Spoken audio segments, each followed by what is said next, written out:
Scrappy Peeps, Suzanna here today for Bella Boulevard to share with you this grid layout created using the Merry Mingle collection and several photos. So this week the design team and I are sharing with you layouts created with this collection with several photos. So you can see I have 3 photos of my son wearing his hat, and it just so happens to be a Santa hat with a Santa beard. And so while the collection has lots of really great colors, I chose to focus on that tealy blue and red and pink as the colors of this layout because I felt that they really popped the photos. I am going with a simple grid, and so I'm cutting out pieces of pattern paper that have those colors in them. So from here I have taken elements from the I never remember the name of this of the cut aparts. It's the daily details. So you can see I have that merry word. I have the pocket card that says 'tis the season to be jolly.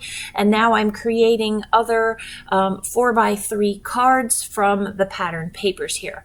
Now I want some white space between each of those grid pieces. So I'm cutting 4x3s, but I'm also trimming them down. Actually, I'm keeping them 3 wide, but the top I'm cutting about a 1/4 inch off of. So I'm cutting them. I actually think I cut them. I can't remember off the top of my head, but I think I cut them 3 3/4. I may have cut them 3 1/2, but it's not a perfect grid, and it's intentionally not a perfect grid, done on purpose. So I also have, as you can see there are 3 great digital cut files or cut files that have been cut for you in the cutouts, and I am using one of those, which is Santa, and in my usual fashion I am not going to back it. I think if you look at all of the design team, I am probably the only one who doesn't back the cut files. Sometimes I will, occasionally, yes I will, but my thing is to not back them. I like them plain. It's just kind of the way I am. I think I don't like busy, and I think that backing them to me makes them busy.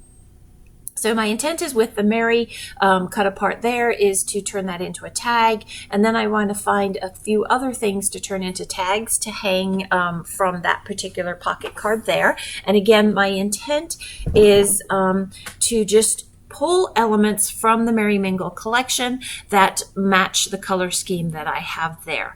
And one of the things that you will see me do later on is, remember when you look at these ephemera pieces, right? Like that Santa kind of has to stay the way he is, but see that tag there that says Merry something? I'm sorry, I don't have the layout in front of me. That little tag that I just put in that right-hand side middle pink pocket there.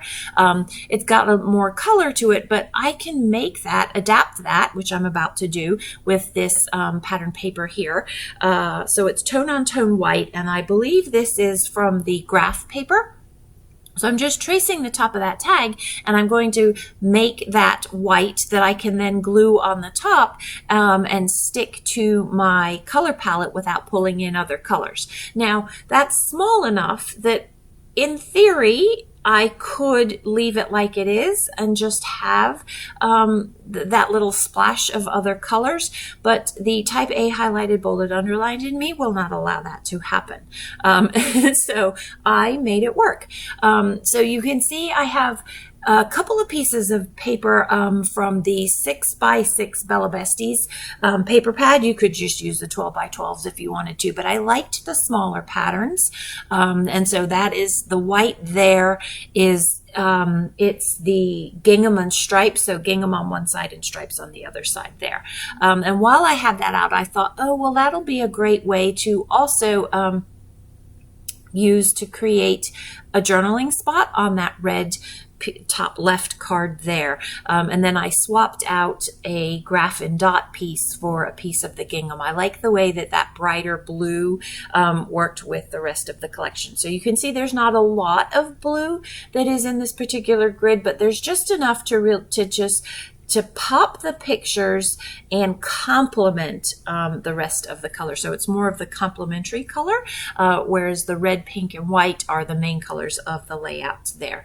So I'm drumming my fingers thinking, what else is in this collection that I can use? Do I want more? Do I want less? And I opt for just sticking with what I've got.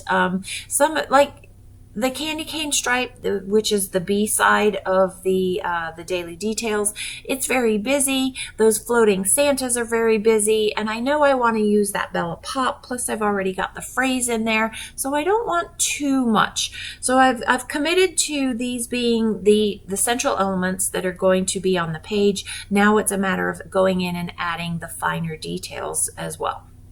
So creating my own sort of pocket card there from a piece of patterned paper, and I know I want to use the Bella Pop that has dimension, and I don't want that to be the only, we'll call it skyscraper, standing out on the page. So I'm going to put foam on a couple of other pieces so that I have that complementary dimension to the Bella Pop that's there.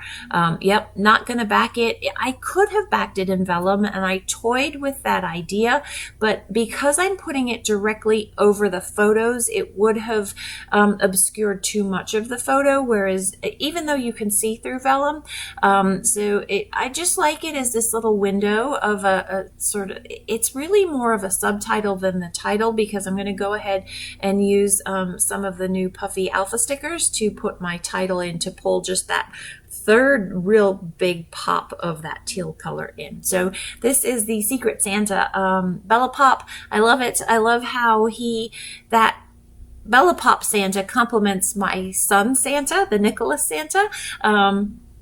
And it's funny that his name is Nicholas. Nicholas is also Saint Nick, Nicholas.